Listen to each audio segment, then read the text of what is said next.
Welcome, ladies and gentlemen, to a brand new week of Freaky Fast broadcasting coverage as the drivers for the ISRC Lariat Productions Truck Series get prepared for the start of the round of 8 playoff racing. Coverage has been incredible to cover. We've already gotten through 2 rounds, the round of 16, the round of 12, and now round 3 to figure out who will run for a championship in 2 weeks. Tonight, the first race at Rockingham for the Firewall Deep 160 presented by Hot Lap Threads. Thank you so much to everyone who has been patient with us. Qualifying is done, the drivers are set, and it's about to be time for us to take a look at our qualifying results. But before we get to that, welcome again to the show. My name is Sam Dyer. Joining me up in the booth is going to be Zach Hall. Zach, a brand new round, 8 drivers come in, but man, are the storylines mounting up for this round. That they really are, Sam. It's going to be fun to watch how it all unfolds here tonight to start this round. Everybody watching how they're going to take on The Rock. The Rock certainly going to be a good one. We lost one of our former champions last week, of that of Nick Crawford, last season's champion. Not going to be here for the future and will not be finding himself running tonight's race either, as he's going to be taking a night off. But that's going to leave us with only 18 drivers to race here tonight. And let's take a look at where they're going to be starting here this evening for your Orchid Moon Tattoo Studios qualifying results. Go to Orchid Moon Tattoo Studios on Instagram to go check out their fully colored custom tattoos, prints, painting, stickers, and more. And thank you so much for being our qualifying results sponsor. Well, he was scared. He wasn't sure if he was going to make it to this round, but he made it through after last week at Martinsville. Ollie Fonseca taking the top of the board here at Rockingham, trying to solidify himself into this round. Second will be Mark Whitley, still searching for that championship. Joshua Kanata going to be in third. Mason Cassidy, the first of our non-playoff drivers, going to be in fourth, with Trenton Jump fifth.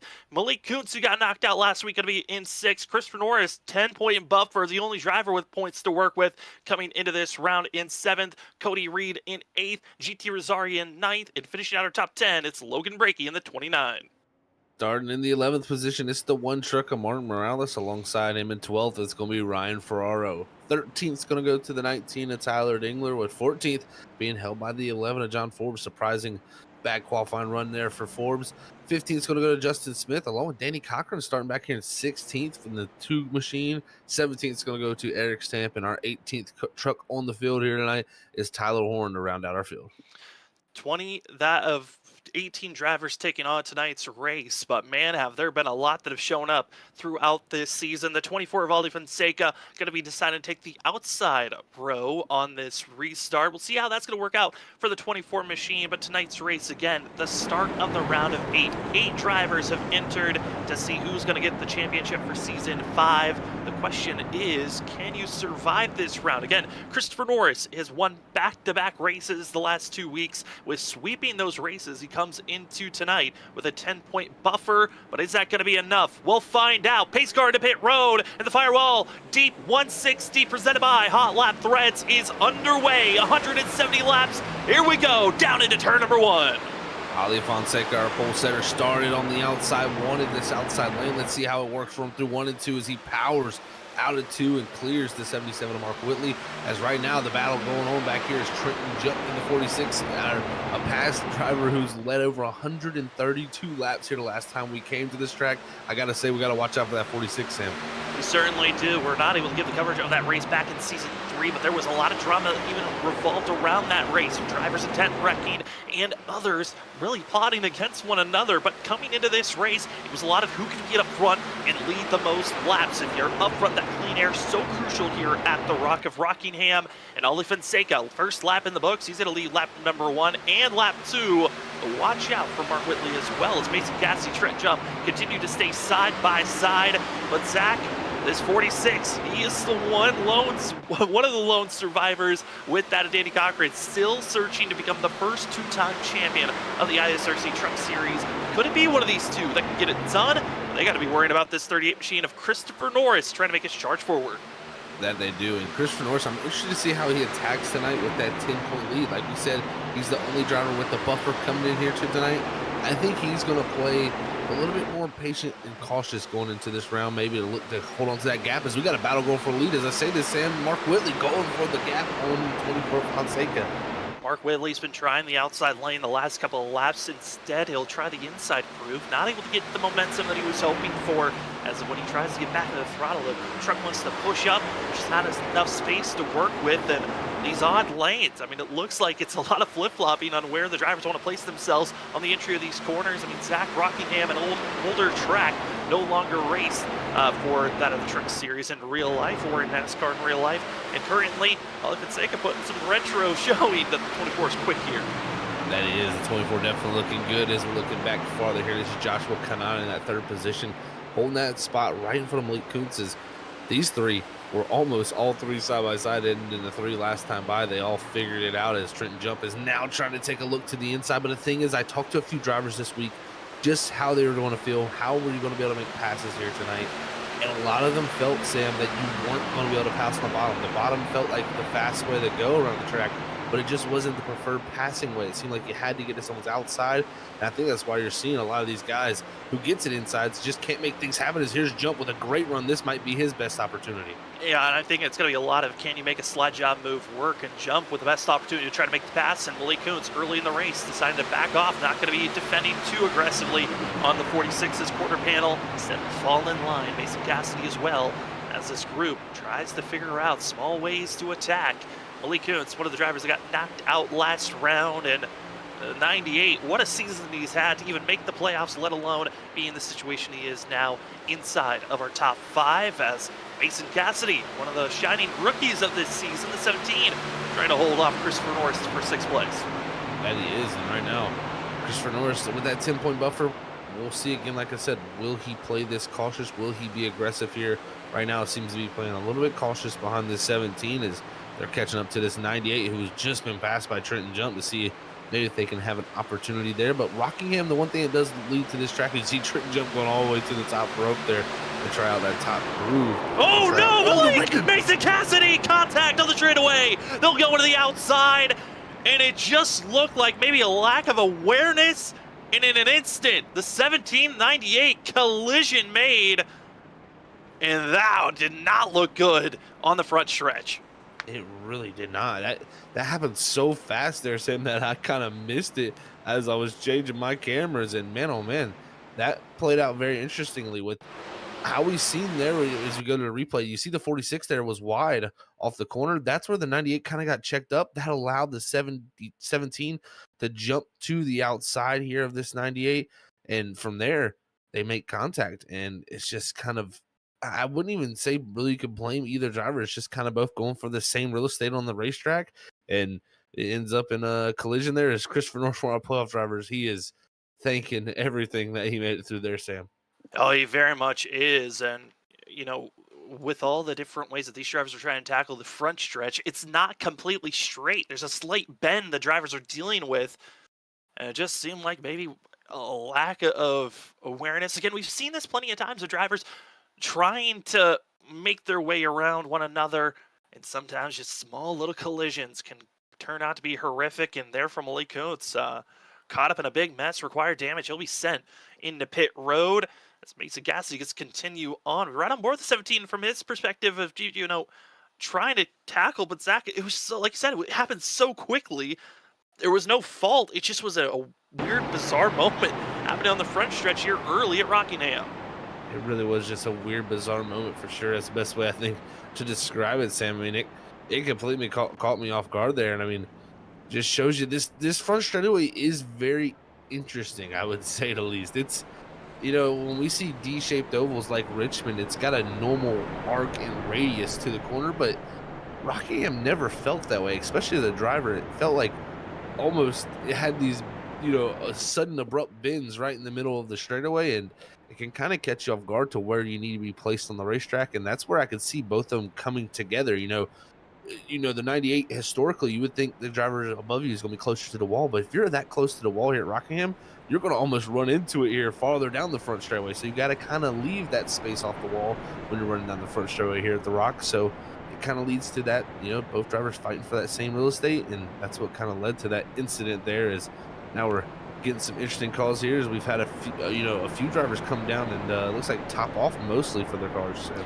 most drivers topping off on fuel from 6th on back, starting with Mark Whitley, Trenton Jump, and others topping off on fuel. One driver, though, taking his first set of 4 extra sets of tires in pit road. Going to be John Forbes in the 11, starting back in 13th position. We only got to run about that of 10 green flag laps. We'll see what advantage John Forbes can find here at Rockingham. But these drivers are now set as we were kind of had to rush into this. Weren't able to give you the full situation of today's race. It's going to be 170 laps. We do have a stage break at the end of lap 80 here tonight, as well as no fast repair, 4 extra sets of tires in pit road, except for John Forbes. Now he's down to just 3. But everyone's set and ready. Ollie Fonseca and the rest of the drivers in our top 5. How are they going to react with not topping off on fuel? Do they have enough fuel to take it to the end of the stage? Here we go as Ollie Fonseca, great launch for the 24. Rest of the field trying to set up down into turn number 1. Excellent launch, like you said there, as he clears the 16 of Canada, but it's going to be on the outside line. The 14 of GT Arizari looks like he'll clear the 25 of Reed as we single file out now for the front 4 positions. But the decision to come down pit road there, Sam, that was a very interesting call. That stage break at lap 80, like you brought up, these drivers, when I was hearing tonight, 73 to 75 laps on a tank of fuel. So no surprise to see some of these guys come down and top off. Now, I think some of these other ones feel like maybe they can save the fuel here with that caution laps and just overall saving it, but this at least makes everybody else feel comfortable. We'll just have to see how the new tires for Forbes comes, because he's charging up the 10. He's already up to 10th place as he's trying to take every little bit of advantage with taking a set of tires, but drivers got to be careful with one another as you see Trenton Jump, but in front of them it's Mark Whitley having a bit of a scare with the 6. That's going to be Justin Smith. A little bit of a blink issue for the 6 machine on the 77. Going to be causing Mark to have to give more space than he was hoping for, but good run out the exit of turn 2. Mark's trying to set up to slowly make his march forward, but the outside lane going to be stalled out. John Forbes not really sure where to go as the 6 wiggles and tries to hold on. Well, we almost had a similar incident to the Malik Kuntz and Mason Cassidy incident there with the 6 of Justin Smith and the 30 of Christopher Norris. The 38 came down the track, is now the 11 into the back of the 6 as he's struggling here to hold on to what grip he has. He's on the apron as, man, the 6 machine having a tough time here as he's falling back through the field. A driver that started all the way back in 15th position was Justin Smith. He was forced up front because he didn't top off on fuel. He's starting to feel all the drivers that just had Rob more speed than the 6 machine as he'll settle back into 11th place. With the drivers up front, we're starting to see a little bit more movement of those in our top 3. Ollie Fonseca, Joshua Kanata, GT Rosari. We're starting to see drivers that were protecting their tires able to show a little bit more breath of fresh air for Joshua Kanata, putting a lot of pressure on the rear bumper. Same for Mark Whitley and others trying to move forward. Kanata, that opening race winner of the playoffs there, man. I mean, that took a lot of pressure for him to put him into that next round. He got through it again, and now he has an opportunity to go fight for a championship if he can just go out here and win another race. That would really boost the confidence for the 16 to go out there and get his first win on a traditional oval like this. And some bump drafting action on the straightaway. Cody Reed as well as Mark Whitley making some contact, and Mark gets put up into the outside wall as Cody Reed put the block on the 77 on the entry of the corner, and just the dirty air really showing some tightness on entry for these drivers. It really did, and like the 25, I mean, really nowhere for him to go. I mean, he was in the way, such to say, but man, oh man, like you said, the dirty air just really made the nose of the 77 go up the racetrack, and sometimes even getting on the brakes a little bit too hard can make that front end slam down to the ground and make the splitter hit the ground and shoot the truck up the racetrack. As right now it's all popping off, as right now Kanata trying to take the lead from Fonseca as he's going to have the 11 of John Forbes on those fresh tires right up to 3rd, and this is a great gamble for Forbes here. If we don't use these extra sets of tires that are available tonight, he's going to get some great stage points here. He really is. John Forbes really sent it on the entry of the corner, but Ollie Fonseca still able to defend over the other green machine of Joshua Kanata, and John Forbes ripping the outside, dives down low, trying to put the pressure on Ollie Fonseca. John Forbes knows how to get a win here. He got it done back in season 2. 11 wants another victory, and if he gets it done, doesn't have to worry about Iowa next week. He's already will be locked in for a Final Four chance for a championship. It's always great to win the 3rd to last race, in my opinion, just to have that extra week to prepare. I mean, it really makes everything that much better, and Forbes definitely will love to be that driver in that position. The one thing he does have worries, though, is if we do get a caution here in the next 20, 30 laps in this run, we're going to see a lot of drivers come to pit road and use that set of tires that he had. He's going to be in the boat where he's probably not going to be willing to take that next set of tires, because just using 3 sets in the first 80 laps, that could be a huge problem.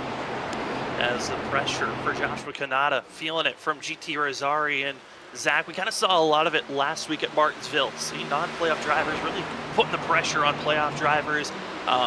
Tonight, we're seeing it from GT. He is not relenting, realizing that this is a race where you got to put the pressure on. And the 14 is certainly being a little bit nerve-wracking, I would say, for the 16's back bumper. It definitely has to be when you have that non-playoff driver behind you, because again, they don't have nothing to lose at this point. They've been knocked out.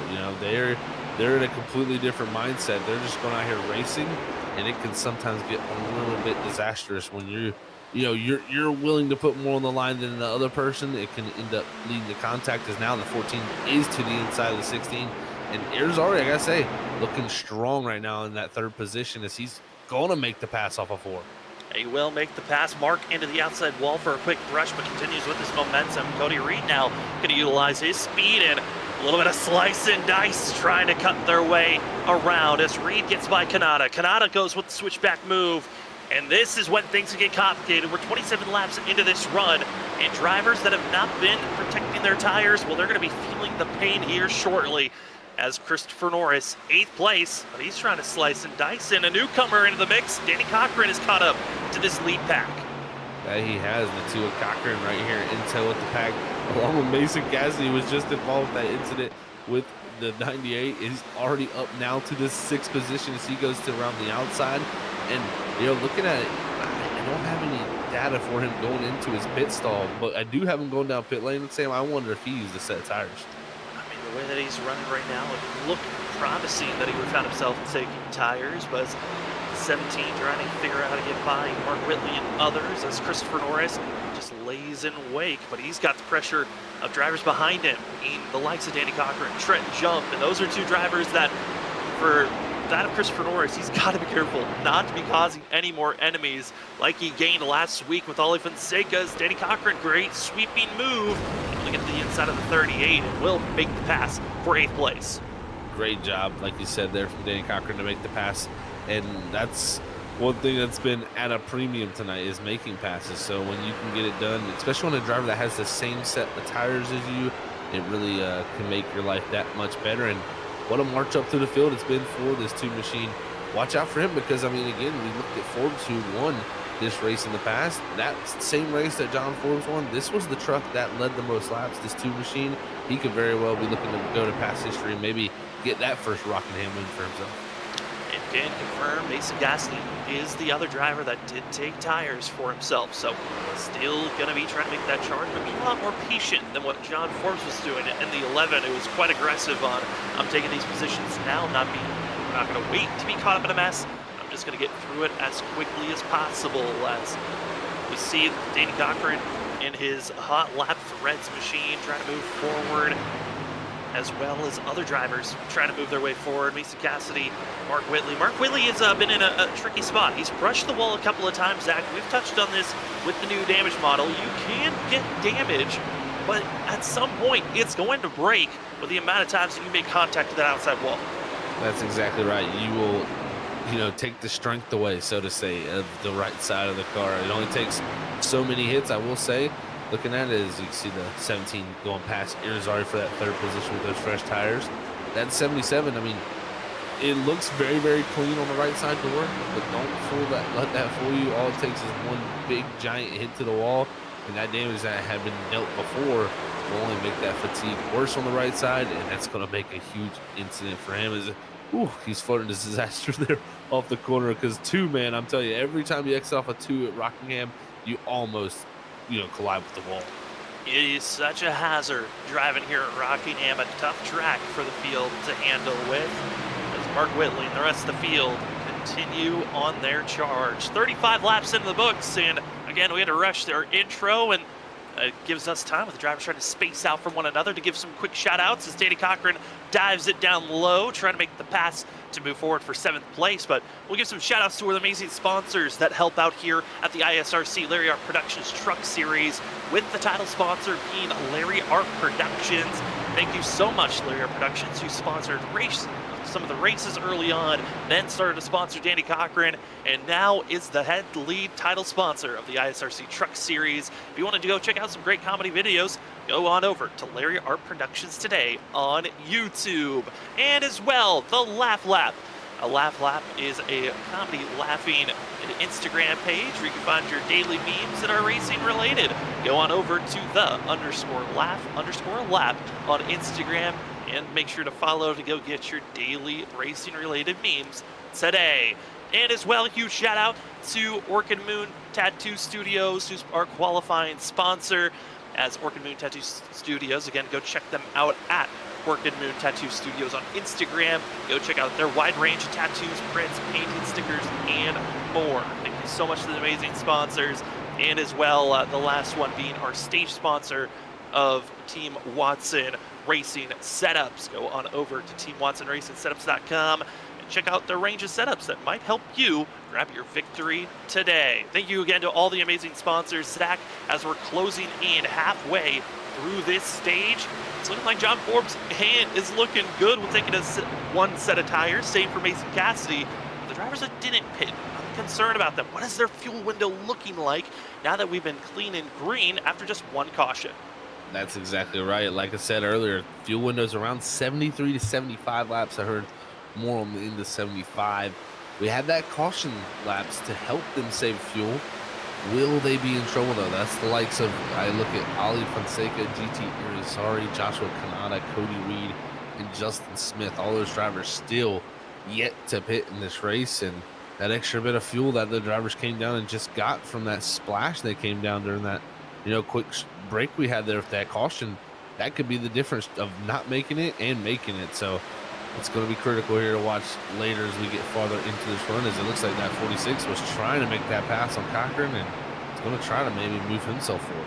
Trying to make the pass, not able to do so just yet. We'll wait and see if we can get a launch out of turn number 2, and he will. Trent jump, just you saw there, outside lane, get back to the throttle and carry so much more speed. The jump just had nowhere to go.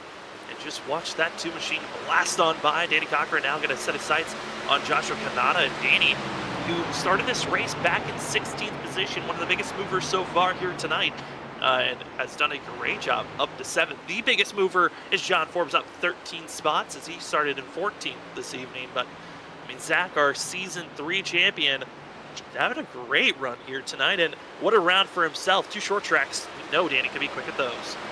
He definitely can. With 2 short tracks here, I mean, Rockingham, Iowa, 2 tracks that I would say suit the style of the 2. So we'll definitely get to see what makes the most out of that past champion. Is Logan Breaky back here in the 12th position. He's about a half a second back here off the 30 of Christopher Norris, who is struggling here, Sam. 25.75 last time, and a couple tenths off what those top drivers are doing. And I mean, he's got that 10-point buffer in the 38 machine coming in tonight with the playoffs. But that 10-point buffer can disappear quickly when you're not getting stage points. Yeah, especially if you're not getting stage points, because John Forbes is already going to equalize just by winning the stage if he's able to continue on this path. As we fall back even deeper into the grouping, you got Tyler Dangler in the 19 machine trying to just survive in 13th position as he qualified in 13th. Not a lot of movement, but he was in a decent pack with Tyler Horn, Justin Smith, and Ryan Ferraro. As Tyler Horn just going to be running his path up to 14th, 15th. Justin Smith and Ryan Ferraro made it to the last round, the round of 12. Really felt like he had a good chance to make it through the round. Wasn't able to. What a Cinderella story it was to watch Ryan Ferraro make it out of the round of 16, make even the playoffs, but that scare off the exit of turn 2 is not fun for the 34, who's just trying to make it through tonight's race. A little bit of a bounce off the wall there off of the exit of 2 before that 34 machine. And surprisingly, again, this damage mile showing that right side of the truck completely almost clean. So you can take a pretty big hit, those first couple times, but it's going to add up, of course, later if Ferraro does get back into that. But man, oh man, I'm just looking at the times and the deltas and the gaps we have built up over here. John Forbes, I mean, 7 seconds pulled out on these fresh tires. I think he is played the strategy completely right. But again, if a yellow flag was to fly right now, that was the worst case scenario for this 11 machine. It would, and the reason for that is John Forbes has already used his set for this stage. Drivers, again, were given 4 sets to work with, and with John Forbes risking it on lap 10 to decide to, I'm going to use one of my set of tires, he just isn't in an option where he can use his second of 4. So if a caution flag was to come out, the rest of the field probably would be set on taking tires as the 11 continues to pull away. He's already put Mark Morales 1 lap down. His next target's going to be Ryan Ferraro, as that's around a, going to be 5 to 7 second difference between those two. As the rest of the field continues to race on. One of the closest battles is for 5th place currently. Mark Whitley, as well as Joshua Kanata, GT Rosari, Danny Cochran, a grouping of 5 drivers, all on top of one another within a second and a half. The lap times have been just mirroring from all these drivers here. It's really fun to watch as Kanata drove back up to Mark Whitley here, who GT is trying to drive away from, but it's just so tough as now Kanata's on tied to the inside here and trying to fight for that 5th position again. All of these two right here, including the two of Cochran and Trenton Jump right here, all of them have stage points on the line, and they know what's available to them. GT Rosari, no worries about his points. He's not in the playoffs. He might get used up a little bit here, Sam, if someone gets to him. Yeah, that's if they can get to him. That's been the tough thing. Mark Whitley, yes, he's had his kind of scares of getting close to the outside wall, brushing it a few times. The 77 still able to hold back the 16, the 2, the 46. No one's really been able to set up to get by Mark Whitley. And I don't think Mark's really in any position where he's really forcing the issue trying to get by GT. He's just trying to defend at this position. Continues to run this middle groove as the 77. Doing a great job as Trenton Jump and Cochran, they'll swap positions, play nice with one another as the field continues to race on. Yeah, they do. This has been some great racing here. It's tough to make passes on the bottom. It can get frustrating for these drivers, but they're doing a great job of attempting everything in their power to get it done. Watching the fall off we've got right now, it's almost, we're getting close to 2 seconds of fall off, and at a mile racetrack, that's a ton of fall off for tires. That's what's going to make, I think, this later part of this race interesting. When we get that lap 80 stage caution, we're going to have 90 laps left in this race. You're not going to be able to make that on, just completely all the way to the end of the race. You're going to have to stop again. My question is, the timing of that pit stop is going to be so critical because of the fall off of these tires. As Kanata gets stuffed in the pits by the 77. Mark Whitley, that's been his spot, is be close to the outside wall. Kanata tried to show that he wanted that outside lane, didn't work out. Stuffed into the outside wall, the 16, luckily able to continue to race on. But man, is that an eye-opening moment where you're thinking, okay, well, maybe we're racing with respect around one another. Maybe not feeling the respect as the 16, but on the 77 side, I might be thinking, hey, I was just running my own lane, and accidentally found ourselves making contact. The interesting thing, from the look of that, it looked like the 77 completely stuffs the 16 up in the wall, but actually the 77 is clear of them, but just having that truck slide up in front of you late exit like that can cause you to get into that outside wall. So it's tough when you're racing this close, and Kanata saw the door opening possibly on the outside, and he went for it. But luckily for him, again, just looking at the right side of his truck, not very damaged from that hard right side hit. I mean, these right sides of these trucks are just so resilient with this new damage problem. I also was noticing as, that's not helpful to have, as out into the outside wall going to be the one of Mark Morales, who was already going a lap down to the drivers earlier on. Hard contact for the one, as he'll continue to just fall backwards and be in the second car 1 lap down, as Ryan Ferraro now has gone a lap down. It's soon to be Justin Smith, but I know visually, I was watching drivers during practice, I was seeing some things on my side while drivers were seeing other things. Visually here at this track, it seems to be maybe a little bit different from what the drivers are dealing with compared to what we see. So sometimes when we're seeing Mark Whitley get close to that outside wall, that puff of smoke, we think that he's rushing the wall. Sometimes for the drivers in their cockpit, they're getting notified, yeah, I never touched the wall. So it's going to be tricky to see who's actually grabbing damage and who's not. But Mark Whitley certainly is getting close every single lap. That he is. He's throwing up the dust on the outside wall, and that was definitely a close action there for him. As Kanata again trying this inside groove, as they've closed down the GT Rosari. This group has. It's just now, instead of a 4-truck battle, it's now turned into a 5-truck battle. And what's interesting with the lap times they're running compared to someone like Ali Fonseca on the same set of tires, that was close right there between the 16 and the 77. Is this going to be a little bit of a traffic jam? It certainly is. They continue to stay trapped behind GT Rosari. That, I mean, for some of these drivers, they got to be feeling, hey, we're faster than them. Trent Jump is running 2/10 faster than this group as a whole. He just knows this 46 is faster, but like you said, making passes is so difficult that even though you might, once you get by, pull away in an instant, you've got to find an opening where you can get by the other crew, and it just seems like the fast lane is where everyone is running currently. It really does seem to be that, is Mark Whitley going all the way to the top rope, but here comes Trenton Jump.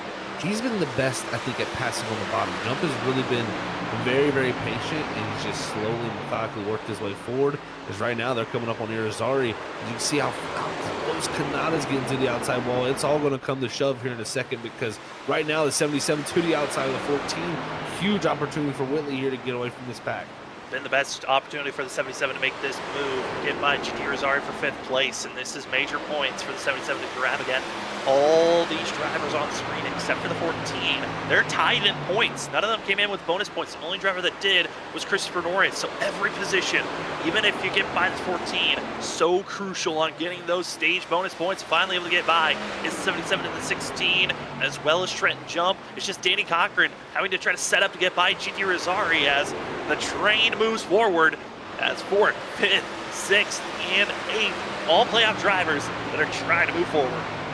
Huge stage points for all these drivers right now. Loving what they're seeing, is now it's going to be Cochran trying to make his pass on the 14 at Irizarry to stay with this 3-man group up ahead of him, because this trio here, or this squad of drivers here, has been a great group to watch, and they're really starting to make their mark up through the field, and each of them knows how much each and every point is going to be available to them. And you know, right now they're kind of weighing it out in their head, Sam, because they know a lot of them entered in here even tonight with themselves, and if they just look and see Christopher Norris back in 11th, they know how much they're gaining on those drivers. You can almost do this math easily in your head here.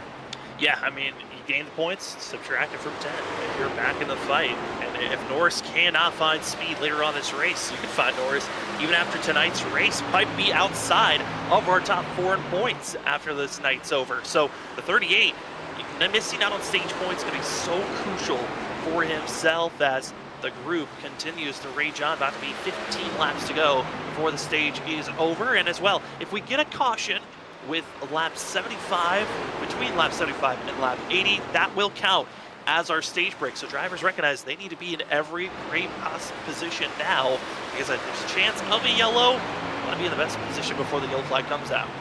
Yeah, you do. You really want to be in that best position. As Logan Brakey continuing his march forward, he's up to the 9th position now, past his teammate Eric Stamps. A great job from Brakey here to move his way forward. But I looked at someone like a Christopher Norris who, last round 2 wins. I mean, a road course, a short track, great, great style racetracks for that 38 team.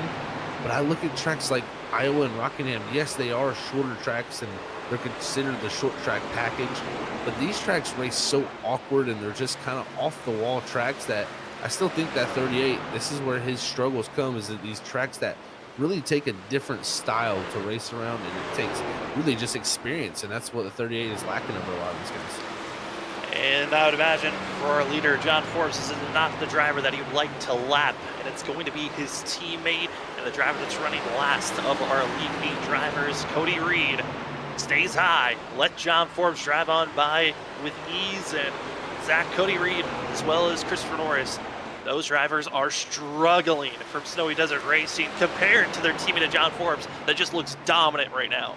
Yeah, I mean, I'm looking at lap times wise. I mean, Forbes almost 0.8 quicker than Reed the last time by as he passes him. He's almost a half a second quicker than Christopher Norris. He's definitely much quicker than his teammates tonight, and played the right strategy also. Put the tires on, and it looks like this is going to pay off a huge 10 bonus points. And not only that, I think the 10 bonus points are great. That is an amazing thing. I mean, he also gets bonus points for leading laps, of course. But the big picture in my eyes he's going to have control of this race now. And we've seen this guy win at this track before. And personally, with the pace that he's running, he still had some very good pace long into these runs. I think this 11 is going to be tough to beat even on equal tires. And trouble for drivers in 5th and 6th place. Joshua Kanata forcing the outside wall as Mark Whitley as well as Kanata were trying to get by lap traffic. And they're going to try again to get by Justin Smith as Mark Whitley forced Ferraro in deep into turn 3, pushed the 34 up into Kanata, who went into the outside wall for a quick moment. And these drivers not excited when they find themselves being forced in the outside wall. That they are not, as Kanata is driving away from the 77 on Whitley, who almost bounces into the wall off of 400. Whitley's just dealing with those tires fading here quickly. As again, this is 72 laps into this run. This is as much as, this is the brunt of the tire run here. I mean, they're lucky they had those cautions and this wasn't a straight 72 lap screen, but it just shows you Rockingham can really kill the tires. And when you're struggling like this, it only gets worse and worse each lap. As now the 2 of Cochran maybe is going to try to take opportunity at 77 behind this 60. Danny Cochran wanted to grab just a couple of more bonus points potentially for himself. It's Logan Brakey up to 8th. He's less than a second away from this group that you see on screen, and Danny wants to make this pass, but not sure where Mark's going to be placing himself here. It looks like he'll stay high. The 2 dives it down low as we're closing into the no turning back zone for these drivers as John Forbes continues to lead and dominate up front. As Mark Whitley holds steady for now, but Zach, I mean, looking at the way this field is running right now, Cody Reed, he's now no longer the first driver 1 lap down. That 25 could be trapped a lap down as we continue to watch this great battle. He very well could be. That's a huge break for him as a playoff driver. Man, oh man, that would be a huge storyline exiting out of this first stage as Cochran still trying to make the pass for 6th here on Mark Whitley. But man, oh man, it's surprising to see Cody Reed struggle this much. I mean, just really, it seems like hasn't had the long run speed. I mean, even a 27.61 last time by, I'm concerned maybe if that tire's going to let go for that team. And another thing of note, watch out for the fuel into pit road. Was Mark Whitley Mark Morales, excuse me, came into pit road 5 laps ago. Justin Smith just came into pit road. Watch out for the other drivers. That's GT Rizzari. Also going to be Joshua Kanata, Ollie Fonseca. Do they have the fuel to make it to the end of this stage? Again, at the end of lap 80, they're searching for as they squeeze right there for a quick moment of the 77 and the 2, and Logan Brakey putting his little bit of a name into the hat here.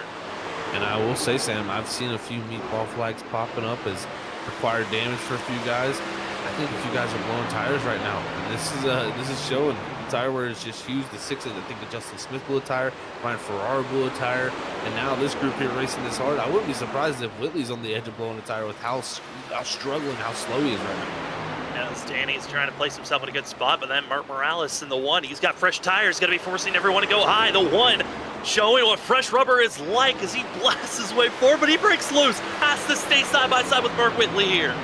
This is going to get a little dicey here. Is now the 2 almost into the back of the 77. That's going to put him up into the outside wall. And this is going to continue their battle on as Morales a little bit loose for himself as Mark Whitley bounces off the outside wall.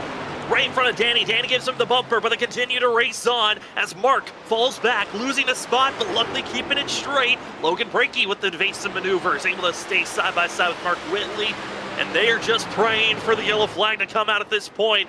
Like you said, Zach, a lot of meatball flags for drivers blowing a tire. There's been 3 meatball flags thrown for it. It's been all drivers in the back half of the field. No one up front yet has been called for it. But man, is Mark Whitley feeling the pain as he continues to just make his march forward. They wait for 10th place to cross the line. It's going to be Eric Stamp. It's going to be a complete lap after John Forbes crosses the line when the yellow flag will come out. Exactly right. This is going to be a long time around still as Forbes comes out of turn 4. He's going to win the stage here tonight, getting 10 valuable bonus points. But other drivers trying to figure out how to get to the finishes. Logan Brakey and Danny Cochran battling for 6th and 7th right now. They're battling for 6th or 7th.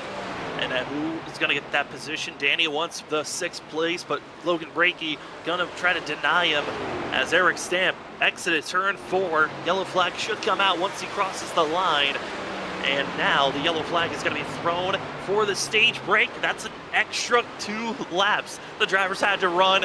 No one got the meatball flag for a blown tire. But Zach, that had to be kind of in the back of the mind for some of these drivers that did not pit of, oh shoot, there's an extra lap that we were not calculating for.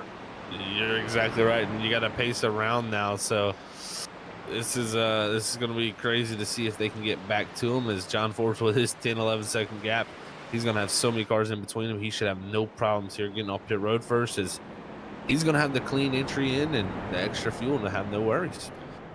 As drivers up front, pit road about to be utilized as Christopher Norris, I believe he did go a lap down right at the time of the yellow flag coming out, so the 38 will be gifted the lucky dog spot. We start at the end of the line on this next restart as everyone else enters pit road, and it should be a clean pit stop for John Forbes as long as he doesn't get caught speeding or slide through his box too badly. The 11 should still be the leader with the big enough gap that he has. Back to Oli Fonseca.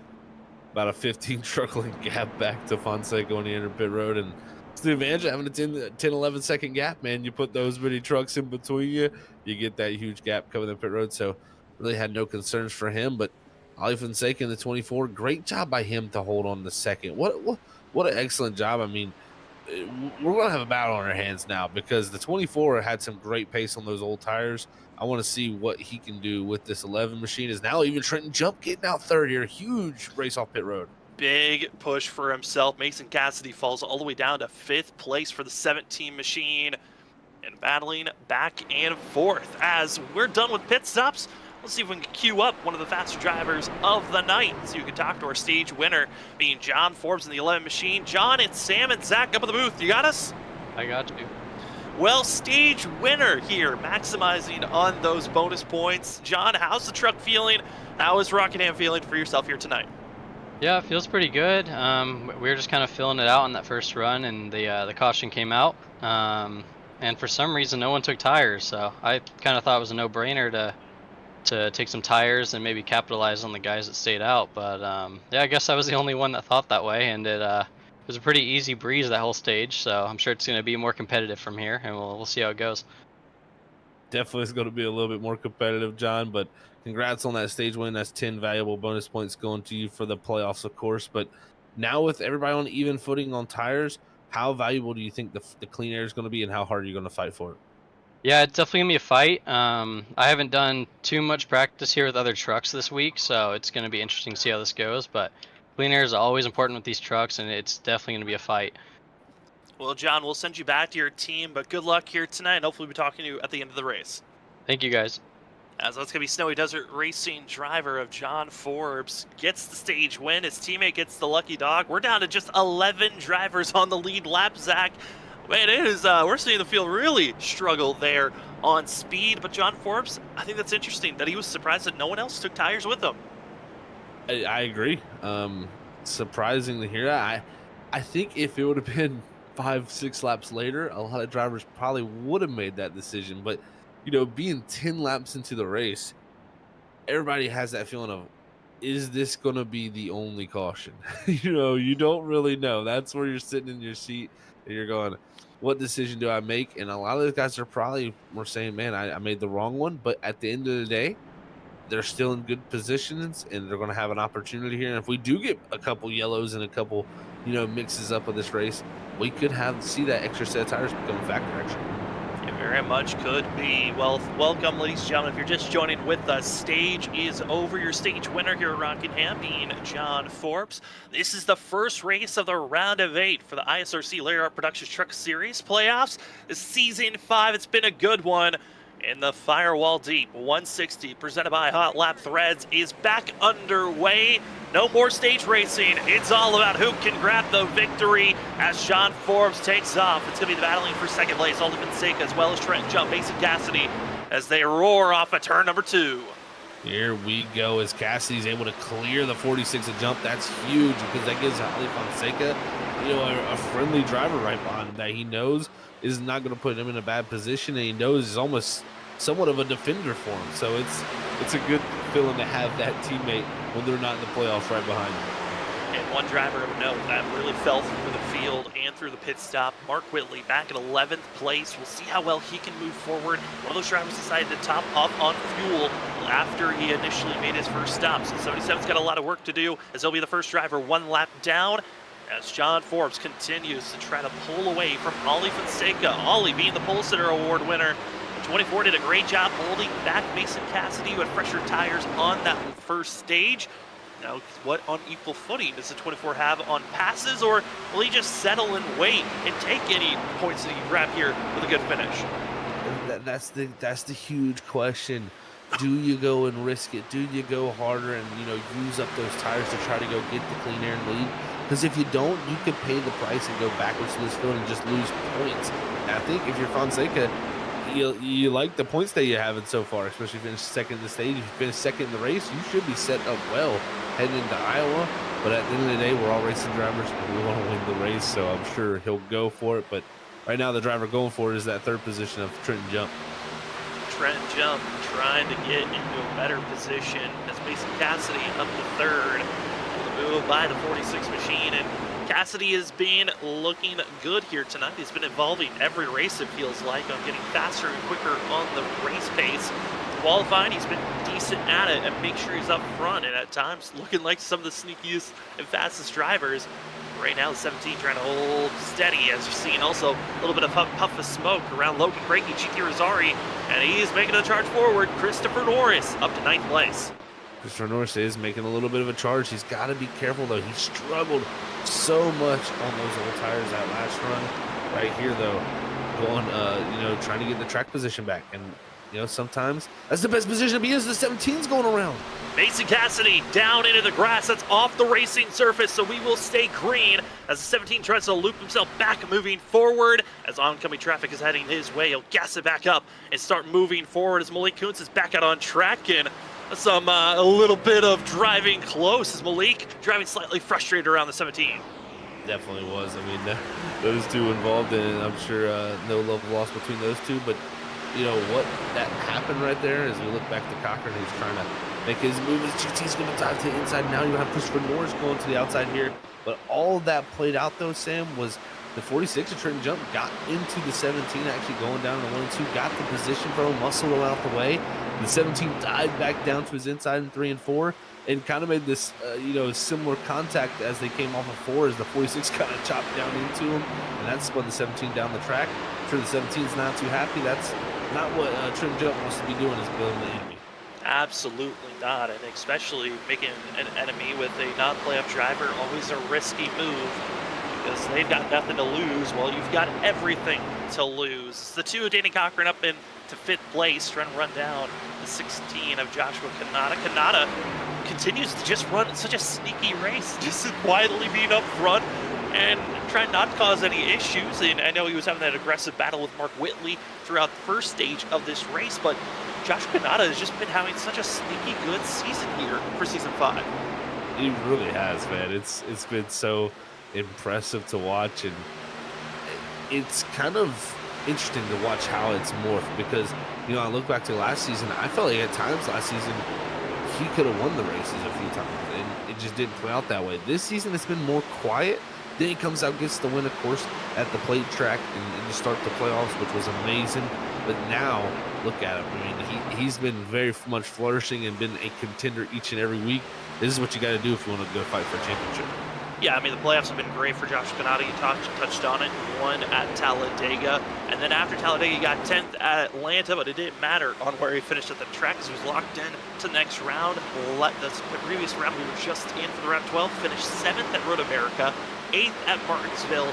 And here tonight, running up front in our top 5 in 4th place. Not a bad position to be if you're Joshua Kanata. But if you're on the other side of the coin, if you're Cody Reed, this is a frustrating place for yourself to find as you're running with some of the back marker drivers and you are trying to stay in front of Tyler Horn.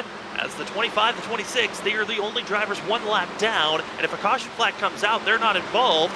25 right at this moment would be gifted that lucky dog spot, but there's a chance here at Rockingham that we may not see a yellow flag come out.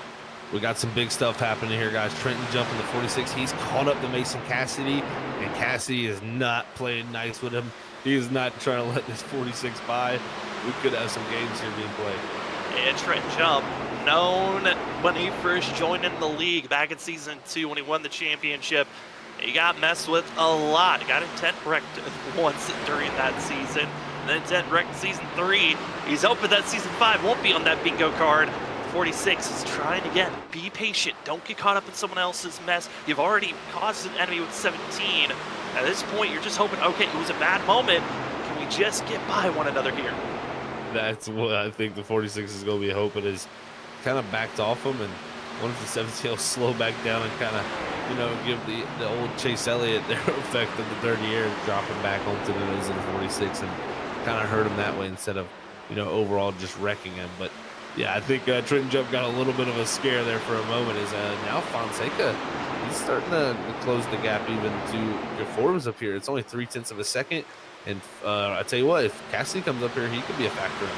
Well, we talked about maybe the fact of Mason Cassidy falling back to the clutches of Trent Jump. What if Malik Coates is trying to fall back to the clutches of the 17? We got some playoff drivers playing buffer between the non-playoff drivers as we are past lap 100. And usually at this point you throw it to commercial break, but there's too much drama and mounting up tension to pull away at this point as Jump, and for that of Forbes, Ali Fonseca, they might be the middle portion of this group, but man, they have so much to lose between these two non-playoff driver squabbles that's happening right now.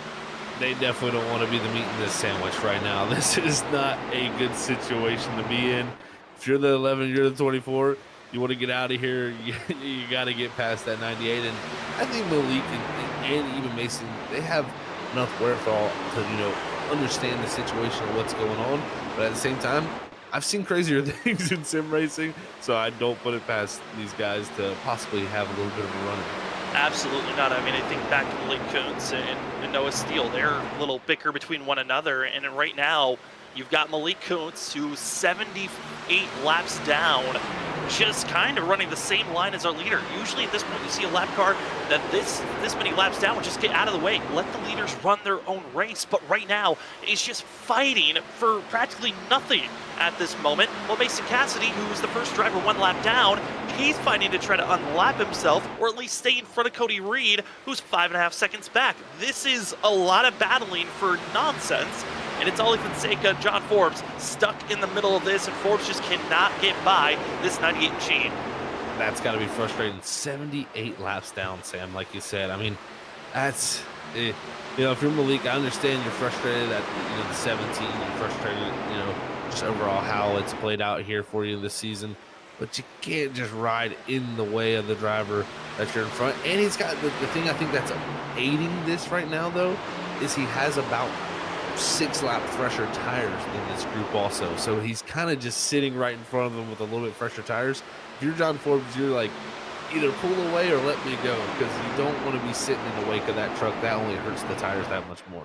And it looks like that's what we're starting to see, is both the 11 and the 98 starting to pull away from Ali Fonseca, which Fonseca not having the greatest time in the world.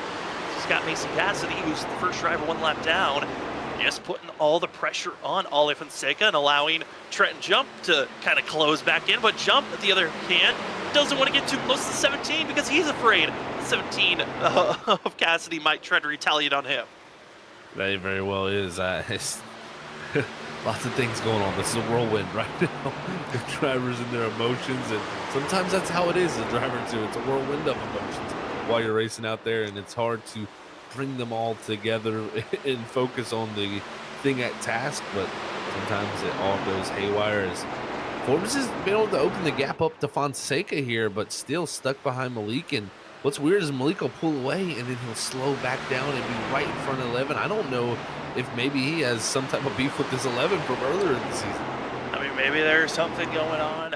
Maybe he's hoping that maybe this will just naturally slow down the 11 to just bring them all back. There's so many different questions that we love answers for, but we just have to watch and observe to see if any chaos that we're predicting potentially could happen might square off. As now getting into the mix is going to be Danny Cochran and Joshua Kanata trying to roll up and get on Trent Jump's rear bumper, and for Trent Jump, I mean, this is going to be frustrating for the 46 because he just had all that bickering in 17, and his tires are now worn down to a point where he's a sitting to be losing third place. He looks to be that way. I mean, it's multiple tenths per lap here that these two have closed in on him, and we very well could see Danny Cochran able to take the spot along with the 16. And Kanada's a wreck up here.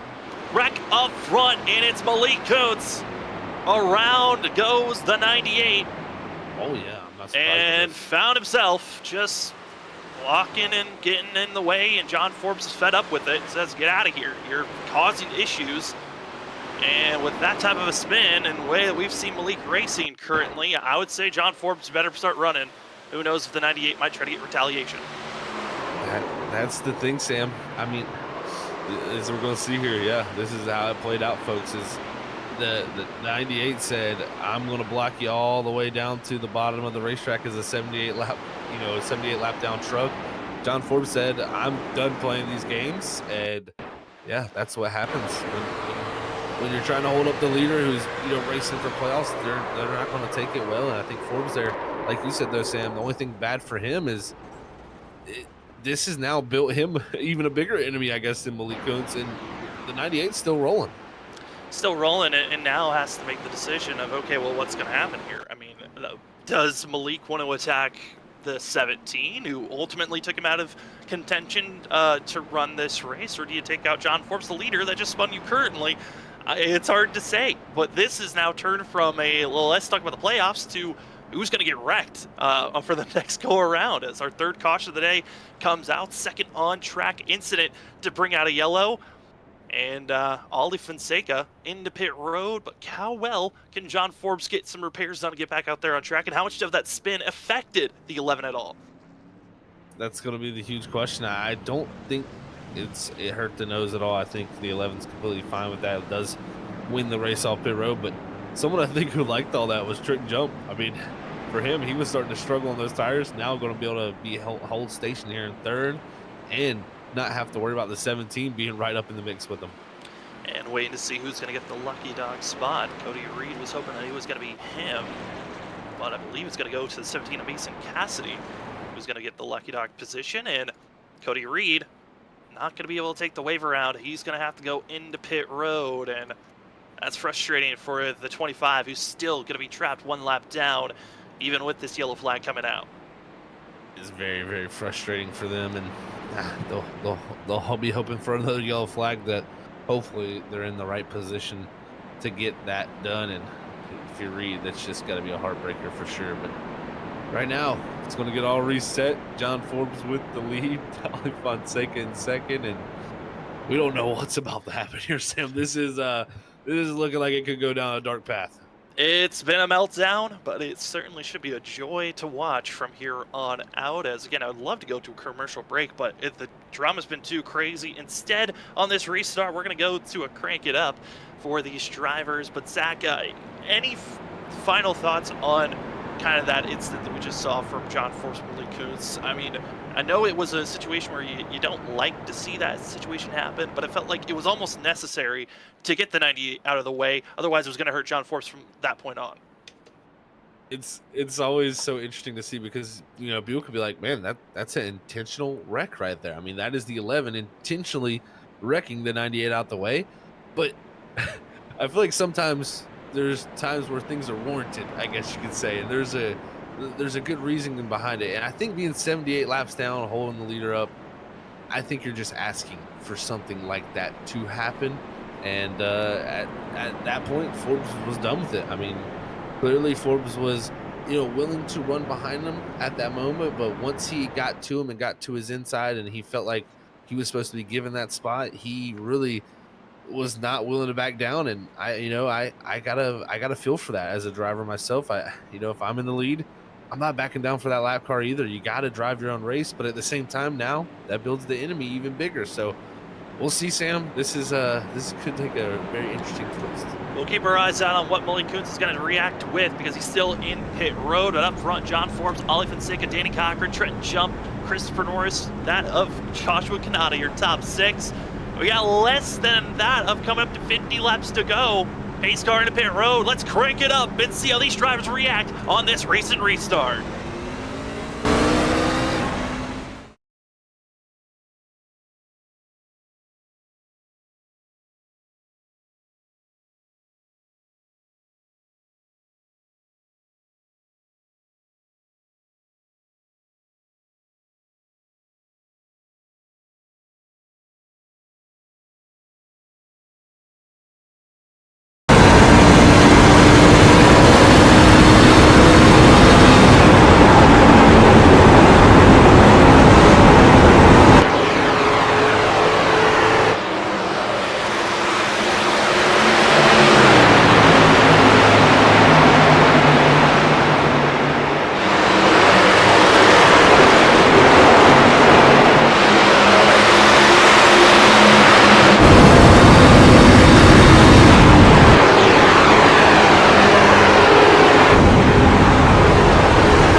Mark just died. And we're back. Mark Whitley slamming the outside wall off the exit of turn 4, and caution flag is out for the 77. Wow. What a big moment that was right there as we came back from the crank it up, Sam. And, you know, I was thinking maybe something, you know, had happened. Maybe it was some contact, but that was all by himself. I think he just caught the inside curbing. And Mark Whitley I mean, this race has not been going great for him, but it's went from bad to worse right now.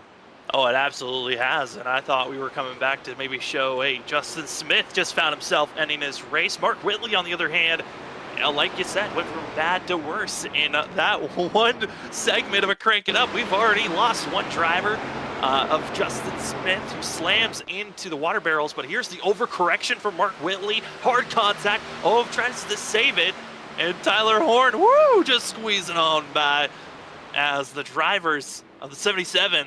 Well, that's probably the hardest lick he's had to the outside wall. He's had a couple. That one is the definite hit of the night. That was for sure the hit of the night, man. That was wild, to say the least.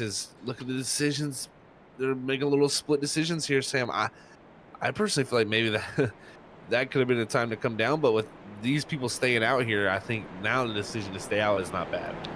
No, it's not bad at all. But what's interesting here is I believe at the time of this yellow, Cody Reed is going to get his lap back and should get the wave around lucky dog spot for the 25. And he has an extra set to work with the tires. The 25 could be going with the John Forbes strategy here. Go around, get your lap back, take a set of tires, and march your way through the field. I think that is what he needs to do. If he's not thinking that in his head, someone needs to be down there telling Cody Reed right now, throw a set of tires on it.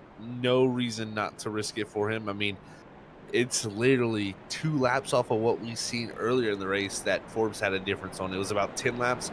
Caution comes out here with about 8 to 7 laps on the tires. So still a big enough difference. I think if Cody Reed can get some fresh tires on that thing, he could charge his way up through the field, and what a Cinderella story of a night that would be. And it doesn't look like Cody Reed might be, I don't believe he's going to be coming in. He deciding not to pit. Interesting call by the 25, and a driver, though, that does come into pit road and also is going to get damage repairs. If he could stay on the lead lap, Mark Whitley, 77, he just took a set of tires, but his damage, how bad is it for him to work on this takeoff? I take that back. Cody Reed has entered pit road as well for Tyler Horn to get service done. And that's huge here for a few of these guys is Mark Whitley. I'm telling you what, that's a huge moment with him getting into the outside wall, and he's got some big right side damage. We talked about how the right sides get fatigued and they get weaker as you hit the wall. We see Mark hit the wall a few times. Well, that time when he hit it, it definitely caved in a lot, and I think that 77 is going to be dealing with a lot of damage and could come out of here on the outside looking in. And what a heartbreak, a story that would be to see Mark Whitley once again not be able to go fight for a championship. Yeah, I mean, 2 seasons in a row, most wins coming into this playoffs, and not being able to make it to the Final Four. That is ultimate, frustration for a driver that comes into every season with the thought of, I can win a championship. He's got the talent. He's the most winningest driver in the ISRC Lariat Productions Truck Series, but still has not been able to grasp that championship. I mean, he missed out on it with his rival back in season 1 with Vincent Sora, stepped away in season 2 to go run in a different league. Then he came back for season 3 and 4. Those times just didn't fall in his favor, but yet was still winning the most races that season. This is the first time it's been shocking to say we got a tie for the most winningest driver so far this season with Christopher Norris and Mark Whitley with 3. You never would have thought this season would be run the way that it is. So if anything crazy could happen, I wouldn't be surprised if Mark Whitley doesn't make it to the Final Four. I mean, that's a great point to point out there, Sam, is we're double file back up. We're getting ready to go green flag racing. Look at this, Danny Cochran up to the front row, Christopher Norris up here to the outside in 4th, with Ali Fonseca back to 3rd. Logan Breakey even up in the top 5 position. This race has been thrown upside down on its head, and now we're going to see who can take advantage of it. Only driver officially out of this race, Justin Smith, again under a crank it up. He got loose out of turn 4, ran into the water barrels, and with that collision, he's in pit road still trying to get his engine repaired. Pace car into pit road. It's the Firewall Deep 160 presented by Hot Lap Threads. As John Forrest with great launch for himself. Now it's going to be side by side for second place. That of Christopher Norris, Danny Cochran. Who's going to make it out of turn number 2? These cold tires, they've gone through some wear and tear with some quick cautions, but it looks to be everyone clean off the exit of turn 2. Watch out for Mark Whitley and Cody Reed. How fast will they charge through the field and catch up to this pack of 3 that are up front? That's going to be a huge question at hand, but here comes Christopher Norris. Look at him. He's looking to the outside of his teammate, John Forbes. He wants 3 in a row, and what that would be a change because, man, 11th in that first stage, had no speed. The 38 is here, and he has found something. He is working that outside groove, but how much is that going to hurt him on the long run, or will we even get a long run charge? John Forbes keeping it side by side. The 11 knew once the stage was over, we were going to have a lot more competition on equal footing on tires, and that's exactly what we're seeing with that of Danny Cochran. Christopher Norris having the nose ahead, trying to get by his teammate, and hoping to do it in a clean fashion, as last week did not go in that way that he was hoping for. But right now, Zach, Norris is flying as he's fully clear now off the exit of turn 4. And let's see what Clean Air can do for this 38. He struggled on the long run, so I do have concerns still for him, but the Clean Air can remedy a lot of things, folks. And right now the 38 is loving that out front. As now Cochran going to make the move on the 11 of Forbes. He wants to go up here and win this race and get himself an opportunity to go win a second championship and be the first 2 times. As our top 5 single filed out, trying to pick and choose where they want to go. Other drivers, I'm shocked by the way that they're running. Mark Whitley up to 12, but he's dealing with some heavy damage. Cody Reed, though, only up to 10th. He's only been able to make 1 pass so far over Eric Stamp. He's being very gentle on this fresh rubber. He's running still very similar to everyone else, but it's that long run where we're expecting the 25 to really show that extra speed. That we will, and you know, the big thing for Cody Reed, I think that he's looking at is he struggled so much on that first run of this race with that long run we had. I think he knows he has a tire advantage right now, but he doesn't want to be in that same boat where his tires are just destroyed. He right now is going to hold back a little bit, but he's got to go up here and get at least a few spots and get himself some clean points. He cannot afford to stay behind these 4 drivers, being Logan Ray, H.T. Rosari, Joshua Kanata, and Mason Cassidy. He needs to get by this pack and start moving forward and challenge our top 5, and that's why we're seeing the 25 poke the nose, try to get by Mason Cassidy, but Cassidy shuts the door, and Cody Reed will have to wait for another corner entry for maybe another chance, but the laps are starting to tick away. Less than 40 laps to go here tonight. And it's looking like Christopher Norris trying to pull away. Ollie Fonseca must be questioning what in the world is going on. The pole sitter, ever since he lost the lead to the fresher tires of John Forbes earlier in the race, he has just been losing periodically a position every restart. It does seem to be that way. It seems like every restart he steps 1 farther position back. He doesn't want to see any more restarts. He wants to see just green flag racing all the way to the end of this race. I think that 24 who showed a lot of long run pace, so we'll see if this does stay green. A lot of these guys could be over pushing right now, just knowing the opportunity they have available to them up front with these fresh tires. This could get a little spicy here as we get farther into this run, as Norris up front, a little loose out front, and that's going to give Cochran now a chance here to get to the back bumper. Norris's clean air, he's got to utilize it on protecting his tires, but right now he's showing that weakness that he had during the first stage where it just started to fall off, and Danny Cochran risking it all. Bump draft on the front stretch down into turn number 1, trying to give it just a little bit too much speed where Norris has to give up some space, some momentum off the exit of turn 2. Instead, they'll stay in line. And Danny Cochran really putting the pressure there on the front stretch. We'll see if we can get another fantastic run here off the exit of turn 4. And Norris has got to be careful. These bump drafts on the straightaway, we've already noted on it before. This is not a full straight corner, straightaway. If you get a bad bump, your race could be done. It very well could be. And think about Christopher Norris, also no stage points for him. So if he wrecks out here, this is a huge loss. He'll go all the way back to around the 7th or 16th position, as Justin Smith's still in pit road along with Malik Kuntz. So looks like he won't lose out to the likes of the 98 at least, but this 38's got to be careful. He's got to be very careful, and also for Christopher Norris, he's got the tendency of wanting to block at times, and he's been trying to grow on not trying to do late blocks as Danny Cochran bad exit out of turn 2 and to really pull away from turning Norris. Lots of momentum and space there, but Norris has got to be careful. He has to just hold a straight line on these front stretches.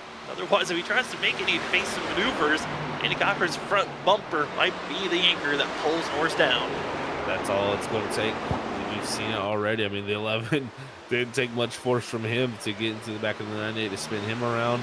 It really is when you have that driver on your back bumper, you're kind of at their mercy, and they can kind of decide your fate from there. As Cochran trying to close it back down, but that dirty air is tough to deal with. They definitely, I think, have the speed over this 38, especially as the run goes on. That clean air is benefiting the 38 more than anybody would know. It is just huge to have that downforce on the front nose to help that truck just not overall just turn, but it helps save the tires by keeping that truck turning better and not sliding up the racetrack. As you see our top 5 here, just want to give an update on what's going on with Mark Whitley. Still back in 12th place, even with fresh rubber, just too much damage for Mark Whitley to recover. He is trapped in 12th and losing ground still pretty consistently over the rest of the field. Cody Reed in 8th place. He's been trying to move up periodically, but he's running out of time here. We're about to be hitting 30 laps to go. Still 2.2 seconds back from our leaders, and he's been about a tenth faster than them every lap. If he continues at that rate, he should be on the back bumper of Christopher Norris, but he's got a lot of passes to make. As he's got to make moves, so this consistent rate only works when you're not trying to make passes on other people. It really does. It really does only work that well for himself, as Reed is all over the back of Kanata, just can't find the gap to get it done. But again, my thing is, if he's back here riding behind these guys on a fresher set of tires, I think he's in a good position here to, you know, when these guys start to struggle, if we stay green, he could pick up those spots very easily then. So not the worst decision, but at the same time, this 25, definitely liking the new tires compared to his competitors. It's a benefit, but he did struggle on that long run. So just that little bit of extra benefit could quickly go away if he just pushes too hard. As we move back to the leaders, Danny Cochran, that gap that he was working with, well, it is now disappeared. He is caught right back to Christopher Norris, putting the nose on the inside quarter panel of the 38. And that was where the scare was before. Norris trying to keep that inside groove off the exit of turn 4. He'll just aim for the middle. Also, he's going to be all forsaken Danny Cochran. John Forbes trying to get to the inside lane of the 2 of Danny Cochran. And it is all the pressure. 2 on 2. You've got the 38 of Christopher Norris, the 11 of John Forbes from Snowy Desert Racing, going up against Larson Line Racing of Danny Cochran and Ollie Fonseca. And they've had their bickers, they've had their squabbles, and now it's on with finding ourselves with just that 25 laps to go. And here goes Forbes. Great pass from him over Cochran, as now Fonseca takes it to the low line, trying to get back on the podium position here. The 24, not trying to waste any time with his teammate. Not at all. You can just let your teammate fly and try to use up the tires of the drivers in front, or do you just keep on battling against one another?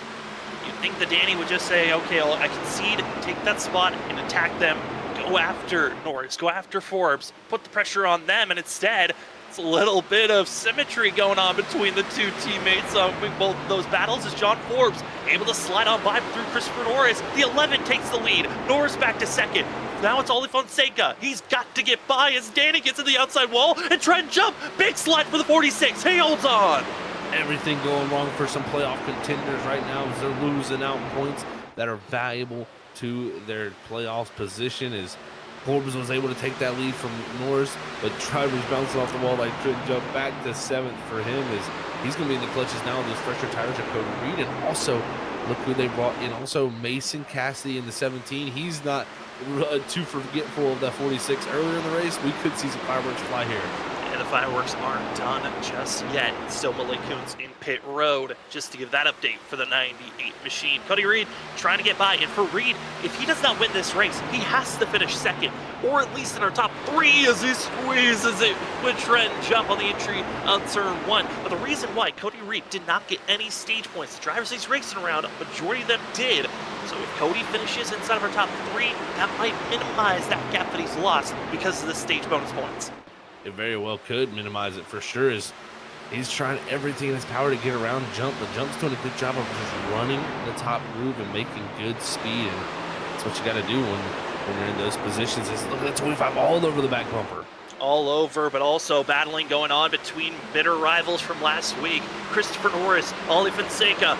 Contact that gave away Ollie Fonseca's chance to win at Martinsville, and Norris took advantage of it. These two have also had their little bit of moments on Wednesday night for the WSSR, and now side by side, second place.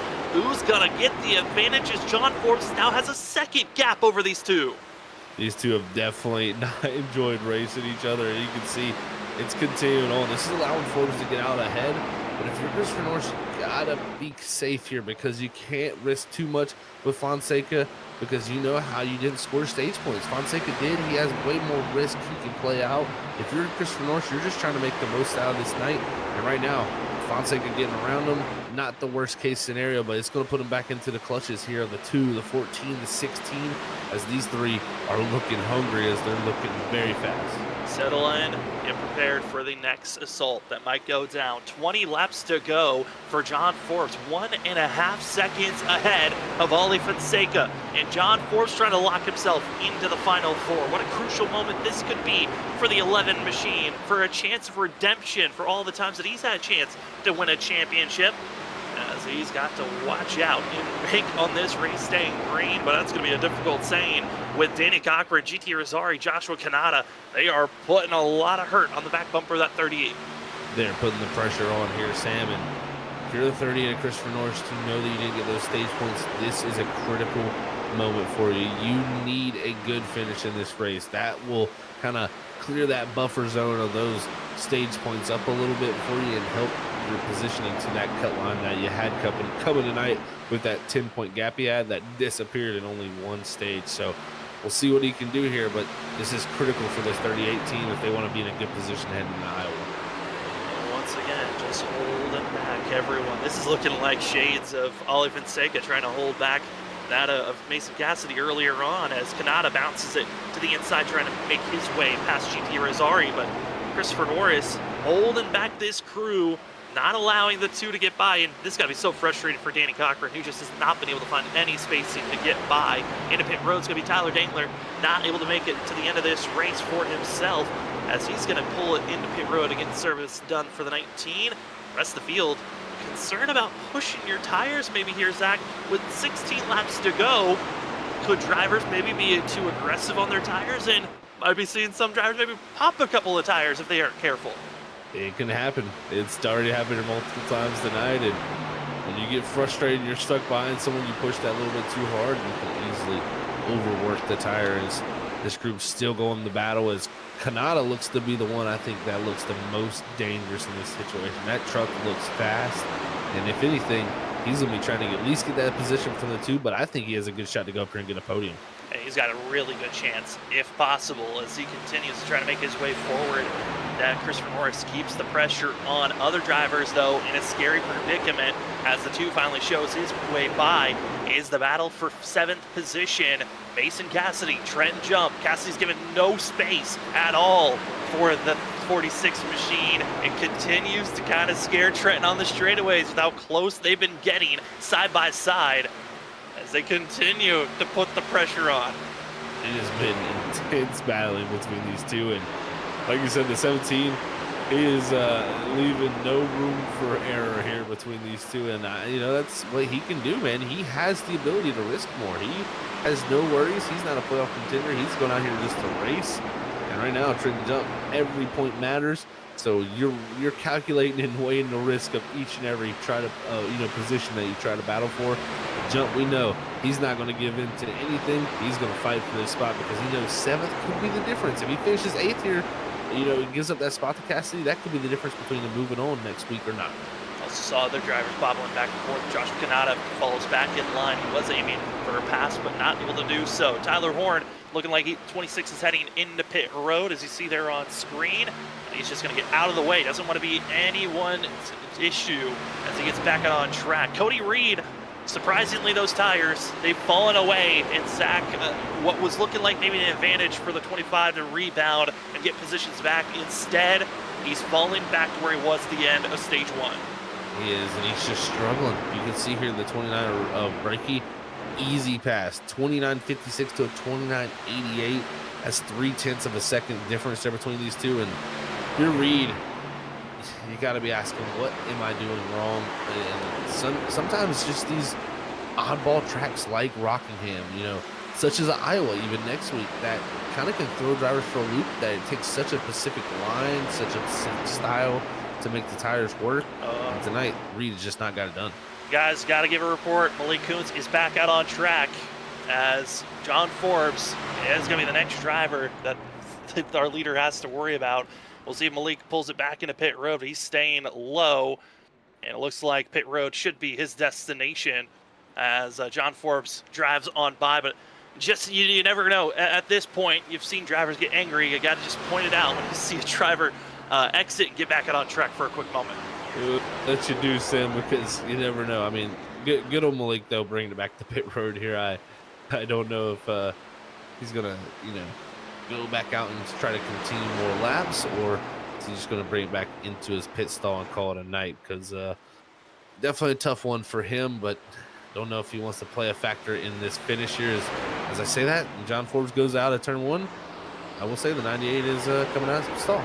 I mean, he certainly is putting a little bit of fear on that of John Forbes, and I think he's settled into the position he wants to be, which fresh tires, maybe trying to run down the 11. We'll see how well they want to continue on this battle as John Forbes, 7 laps to go, trying to be a winner. And what a rebound from last season. Last season for John Forbes, he found himself last race of the round of 8. Just one position. If he was able to beat out Christopher Norris, could have found himself running for a championship. Instead, the duel between the 38 and the 11 found John Forbes missing out on the final 4. And if he can win here, a little bit of redemption heading and locked himself for a chance for a championship in season 5. It would be a huge redemption for him for sure. And it's also, it gives him the chance next week at Iowa to say, whatever, I don't care about this place. Let's just keep our focus all on Homestead. So give that 11 a whole extra week to get ready, man. You never know what could be his opportunity, and could we see his very first championship? And it'd be such a deserving one with all the stats he's built up over his career here at ISRC. It's almost seeming like when will the championship come, not if. Yeah, I would agree on that. As the battling for the lead, really not much of a battle, but Christopher Norris continues to be the safety valve that holds back the crowd. 38, maybe he didn't cause any enemies, but man, are they getting clogged up. 3rd, all the way back to 8th. Just can't get away from one another, and they're almost a stack 3 wide. Battling for 4th, Josh Kanata showing out a chance to dive it down low. 3 laps to go, and it's not over just yet on who's going to be in 3rd place or any of these positions here. Oh, man, it's definitely heating up. As you said, Christopher Norris just struggling. Can't get off the exits of the corner, but the inside line is just not giving these guys enough grip to get around him. He's done a great job defending it, but it's all going to come push the shove here because all these playoff drivers know one position could be the difference between them moving on next week.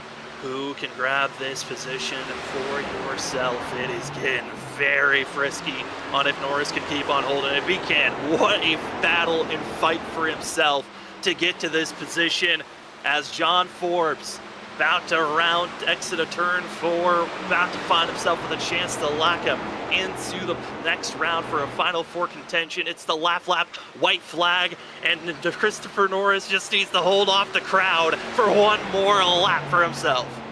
Can he do it as you see them all grouped up here? The 14 of Irizarry diving down low. The 16 of Kanata trying to set up a run down the back straightaway as here he comes with a huge head of steam. What will he do down to 3? Going down into turn number 3, and as they do that, crossing the line, locking himself in the final 4 is John Forbes. Christopher Norris for 3rd place, side by side with his alliance. Kanata, others, they dash across, and it looks to be Norris with the nose ahead over Kanata 3rd. What a job by that group there battling it out. But John Forbes going on the Homestead, Sam. What a night it was. Made the call early for the pit stop for the tires. Gained the track position through that after starting 14th. What a night for him here. Is I tell you what, after he qualified, he might not have thought he'd been sitting in victory lane as easily as it came.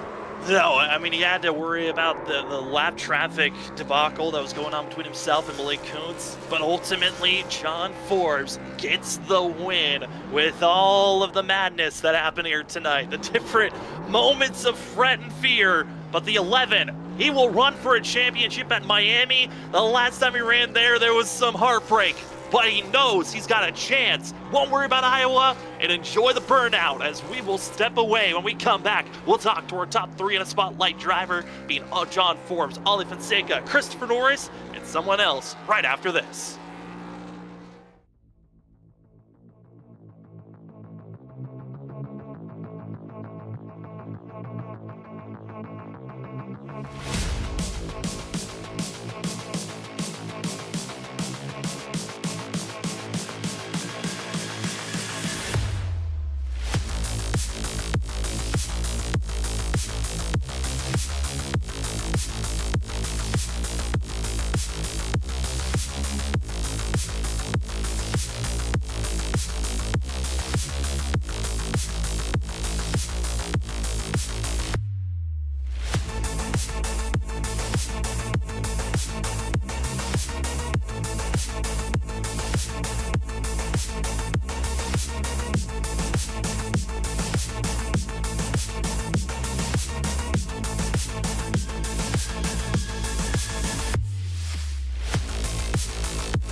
Welcome, ladies and gentlemen, to the post-race show for the ISRC Lariat Productions Truck Series.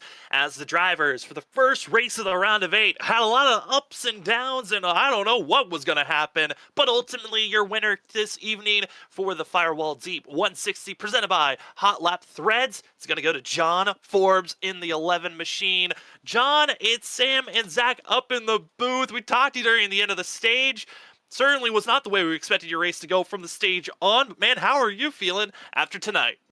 Yeah, feels really good. It was a perfect race, honestly. Yeah, just kept it up after the stage, and it honestly wasn't too much different. Had that one restart, and Norris got past me, and I was just thinking, like, I don't know if I'm doing something wrong. I feel like I was going the same pace I was, but as we found out, they were just going a lot harder than I was, and they started falling off. And I just kind of rode behind them for about 20 laps, and they got to fighting and fell off, and it was just clear skies almost the whole race. That it really was, John. It must have felt nice, man, especially after qualifying 14th. I imagine you didn't think you'd be in the lead that much. But, man, congrats on getting the Homestead to go for a chance to fight for a championship. You know, looking the past history here at Rockingham, this is your second victory, man. I mean, what is it about this place that really suits you? Yeah, I don't know. I think it's just like the banking and all the bumps. It's really fun to just go out there, and the big thing is just not putting too much input into it. And I feel like I'm pretty good at staying steady with just keep my inputs the same lap after lap, and also just staying consistent with the throttle as well. Because like if you can't do that, you're gonna have a hard time here. But if it's just the track that suits me. So every year we go here, and yeah, always excited for it. I was a little concerned with my lack of speed. I mean, we started the practice session, and I was top of the board for almost 40 minutes, and then everyone just found something that I couldn't find before qualifying. So going in, I just knew it was going to be a long run type of race, and yeah, I mean, honestly, it stayed more green than I thought it was going to. So it was just perfect how it worked out with taking that set in the first caution, and yeah, just never. I think I had a set left at the end too, so it was just perfect how it went green for so long. Yeah, I mean, John, again, congratulations on this win. It's now your 10th career win in the ISRC Truck Series. But we got to go back. We saw the issue going on with lap cars. It seemed like that was kind of the story of the middle of this race, or the middle of that second run we were having. What was going on with the racing between yourself and Malik that kind of brought out that situation where you had to get the 98 out of the way? Yeah, I don't know what his problem is with me. Like I've never really had any huge issues with him. I mean, we beat Bang week in week out. And I mean, had some little issues here and there, but I don't like. There's just a lack of respect from a lap car there, and I'm gonna talk to him about it. Like I don't know what his problem is with me, but I mean, the last 10 laps before that, he was holding probably point 0.2, point 0.3 in front of me, and then coming out of the corners, it's just like he was letting off the throttle and just killing my momentum and making me get right to his bumper, but I couldn't do anything. But yeah, then off before that one lap, he did it too much, so then I don't know what his thoughts were, blocking me all the way to the apron. But yeah, we'll talk to him. I don't want any issues with him. Like I don't know what his problem is with me. But yeah, we'll hopefully get it sorted out. Well, John, again, congratulations on this win, and congratulations on booking your ticket to the Final Four. Good luck in Miami in 2 weeks, and before we officially let you go, the floor is now yours. Yeah, just want to thank all the friends and family watching. We got JFJ Schemes on here, my brother making paint schemes, JF Performance Mods, Block Tech, just everyone that supports us week in and week out. Just want to thank all the friends and family watching, and for you guys for putting these on every week. Well, that will be the 11 machine of John Forbes. Congratulations on this win and getting yourself a free t-shirt from Hot Lap Threads. Enjoy it, enjoy this win, and good luck next week. Yeah, I honestly completely forgot about that. Thank you guys. No problem. Again, that's John Forbes in the 11 from Victory Lane. We head to second place to Ollie Fonseca. The driver that got the pole here this evening looked extremely quick, but found himself just finishing a position behind the win. Ollie, well, a great run for yourself. You got the pole. You showed so much dominance in the first half of stage one. But man, what else did you need here tonight to find yourself in Victory Lane? Um, I needed to pit on lap 10. That's what I needed. Yeah, we did what we did, and ultimately worked out. We were where we wanted to be. With fighting chance. We just wanted to have that extra set in case things got crazy at the end. So we stretched it in the first stage there and sacrificed a stage point. But yeah, that's just the way it plays out sometimes. I'm just happy to have had a solid run at a track that, to be honest with you, I'm not very good at. I did extensive practice this week for this place because my history with this place has not been friendly. So it's really good to see that pay off. It definitely did, Ollie. I'll tell you what, man, great run for yourself tonight. Tons of speed, especially on that long run, man. Uh, Take us into now your position going into Iowa next week. How do you feel with another short track on the schedule? This round's a little bit wild. Yeah, it certainly is, and I haven't seen the point situation as of yet. But I'm sure we're in a relatively good position. And Iowa is definitely one of my more better tracks compared to Rockingham. So I'm definitely looking forward to that one. I was definitely more worried about tonight than I am next week. So it's good to have that weight off my shoulders, and now I can just go into next week and do what I got to do. And yeah, we're that's the plan. We're gonna make the championship four if we can. Well, looking at the points currently right now, Ollie, it looks to be that you've got yourself a +9 advantage over Trenton Jump going in. You're tied with second at points with Christopher Norris, so not a bad place to be heading into that of Iowa next week. But tonight's race, what else were you noticing when driving this truck? Because it seemed like it was so difficult to make passes, and we saw the situation where yourself and John were kind of squeezed by two lap cars. What was that situation like from your point of view? Um, yeah, those lap cars weren't very friendly towards Sean. And, I was kind of hoping that would help me catch up, but just the dirty air definitely played a factor. And then me personally, like I've always had a history of struggling with saving that right front tire. These intermediates and mile tracks, I really struggle with that. So.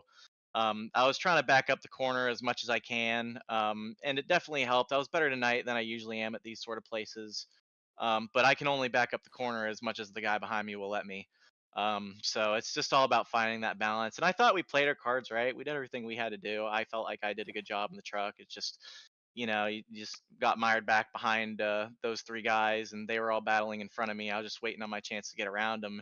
And I got two of them, but once I got past the 38, the right front just it was over. So I was hoping for a yellow, didn't get it. It is what it is.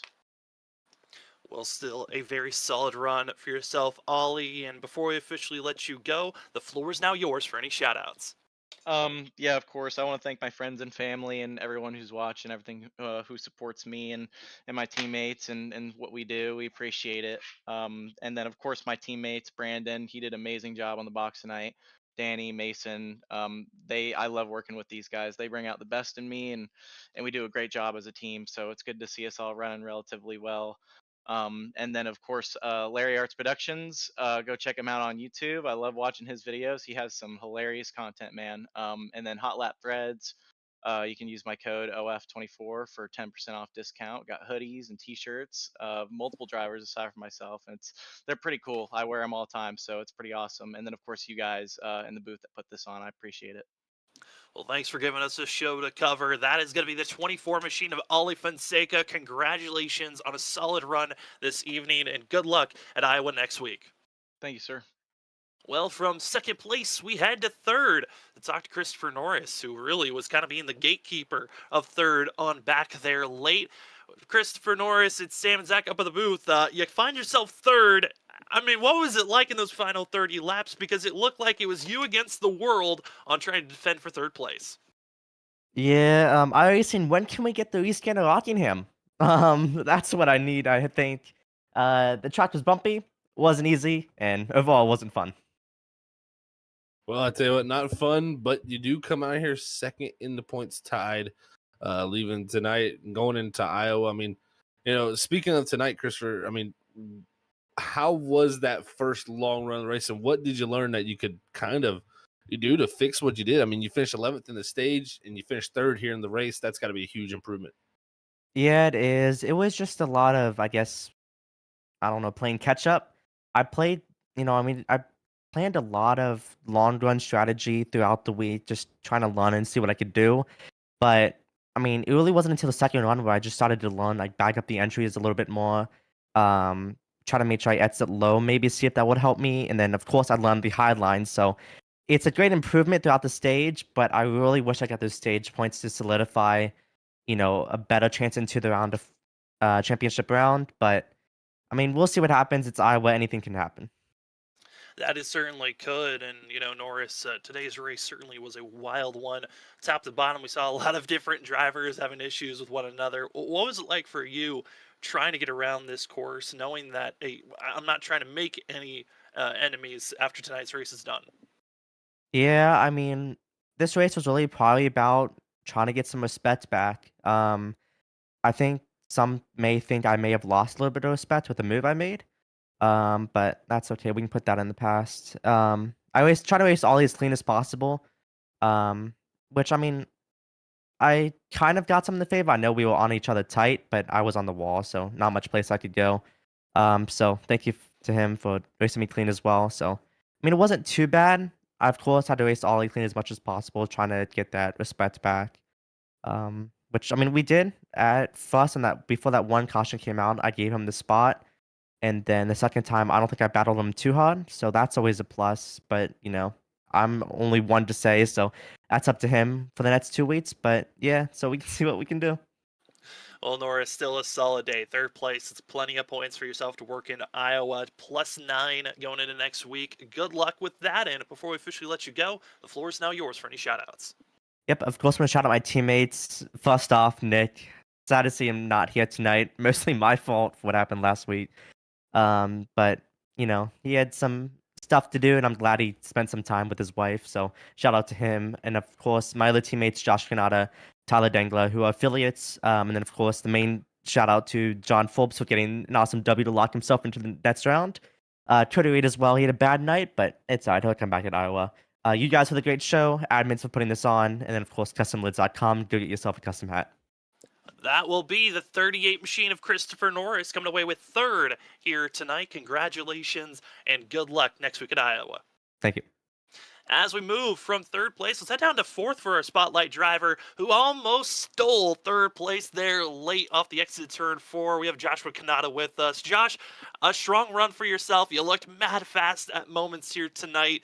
Coming away fourth, what is the thoughts after a performance that you just had here tonight and being fourth in points after points have been officially given out, just 3 points over the cut line?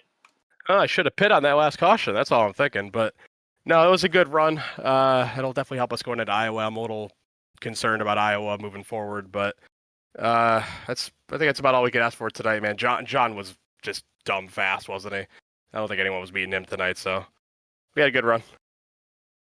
Definitely a good run, Josh. Well, this is huge for you tonight to put yourself on that cut line right above it. But like you said, concerns with Iowa. What concerns you mostly about Iowa? It's not a great track for me. I think it's going to take something a little wacky to happen next week, or I'm going to have to put in 1,000 laps or something like that. But just not really a short track guy. I think that's kind of been proven at this point. But anything can happen. It's a weird league and it's a weird track, so we've seen weirder things, so we'll see. Hey, the confidence level might not be there, Josh, but you've been proven that you can be consistent, and it's been awesome to see during this playoff stint. Congratulations on fourth. And before we officially let you go, the floor is now yours for any shoutouts. Yeah, thanks for everyone for watching and you guys putting this on as always. It was a ton of fun, and thank you to the guys who put on the league, and hopefully I'll be up here next week, but we'll see what happens. Oh, we hope so as well. Go rest up, Josh, and good luck next week. Thank you. That's going to be Joshua Kanata in the 16. I had to make that interview quick because I know he's feeling under the weather, but still a great performance by the 16. As we get ourselves prepared to take a look at our unofficial results for race 1 of the round of 8 season 5 playoffs, the point standings are really close for some, distant for other, and Iowa's going to be an important race for some drivers next week. But for tonight, the Firewall Deep 160 presented by Hot Lap Threads. We take a look at our unofficial results. It's John Forbes booking the first ticket to the championship for the final 4. Already 1 spot's taken. 3 spots will be granted after next week's race, with Oliver Fonseca coming away 2nd, Christopher Norris 3rd, Joshua Kanata 4th, 5th goes to GT Rosari, Dana Cochran 6th, 7th Stratton Jump, Mason Cassidy 8th, 9th Eric Stim, and Logan Brady finishing out our top 10. And right behind that top 10, the most eye-catching, I think, of all is Cody Reed, and most importantly, Mark Whitley, one of the favorites coming into this round to make the Final 4 and go for a championship. Mark Whitley on the outside looking in along with Cody Reed. They're going to have to make a big ground heading into Iowa next week, Sam. Yeah, I mean, those names that are outside of our top 8, it's crazy to look at it in points, as John Forbes again locked in to the Final Four. Ollie Fonseca, Christopher Norris, they are second and third in points after tonight, +9 over Trenton Jump. Joshua Kanata is +3. Jump, -3. He's got to get some good points. Danny Cochran is down 4 points to Kanata, but Mark Whitley down 12 points. Cody Reed is down 13 points. Zach, these are favorites to win a championship. We have 2 of our previous championship winners that are outside looking in, going into Iowa, and the most winless driver of them all, Mark Whitley, as well, with one of the biggest holes to mount going in next week. Next week is a must-watch if you want to see some great playoff racing. It really is, because, I mean, if you look at our Final Four currently, wow, if it stays that way, if one of those 4 drivers wins the championships, really other than Forbes, I mean, Forbes just had his, of course, illustrious career here at ISRC, who hasn't had the championship to go along with it with all the wins. But nonetheless, to say, Forbes, Fonseca, Norris, and Kanata, if they were the 4 fighting for the championship and, not Jump, Cochran, Whitley, or Reed, that Final Four would be such I think, a fan favorite of who is going to pull this off underdog style. Yeah, I mean, Kanata would become his first time ever making the Final Four. You got Norris, who was one of the favorites after last season. Ollie Fonseca was just that, of 20 laps away from becoming a first-time champion in Season 4, but missed out to Nick Crawford. And John Forbes, he's made it to the Final Four so many times, but it's always felt like misfortune has hit the 11 early in those races. You never know. It's exciting to see what's on the horizon for the ISRC Lariat Productions Truck Series.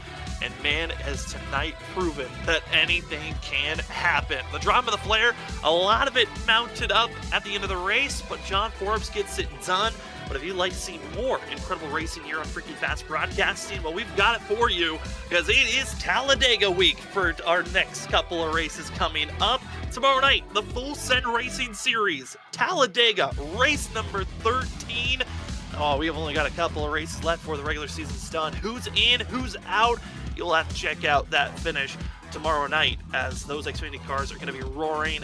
Then Wednesday, Richmond for the Gen 4 cars, or the WSSR. Going to be a good one to watch out for on how the short tracks with the Gen 4 cars are going to react there at Richmond. Then Thursday, we just came off of a great Thursday race at North Wilkesboro for the Stars and Stripes. Well, this Thursday is going to be even better as they go to Talladega in the Gen 4s. And the Gen 4s at Super Speedway, Zach, they've been a pleasure to watch. They really have been, man. It's going to be fun. Talladega, I know from experience, it is a show. You get tons of runs. There's plenty of opportunity to go around the track, and also the way those cars line up, anything is possible. I tell you what, you can be one moment pushing somebody to a lead, and then all of a sudden have them jacked up sitting to the moon. So it is definitely a wild ride, and something we're going to have to pay attention to throughout the week. We got 2 races at Talladega, and of course that Richmond smack dab in the middle. So it's going to be 3 great races that people don't want to miss out on. Don't want to miss that all. And again, all here on Freaky Fast Broadcasting. Remember to hit the subscribe button and hit the bell notification button to be notified when we go live or upload a video here on Freaky Fast Broadcasting. Well, thank you so much to all those that joined with us throughout tonight's race, as The Rock, Rockingham, gave us a great show. But for us up in the booth, for myself, Sam Dyer, for Zach Hall, Robert Moyer Jr., and everyone else here at Freaky Fast Broadcasting, thank you for joining with us, as next week, the cutoff race. Who makes the Final Four? You'll have to check out, as Iowa is the destination. But for our next broadcast, tomorrow night, Full Send Racing Series, Talladega. Who could be stealing a win and making the playoffs? You'll have to find out, as that will be our next Freaky Fast broadcast.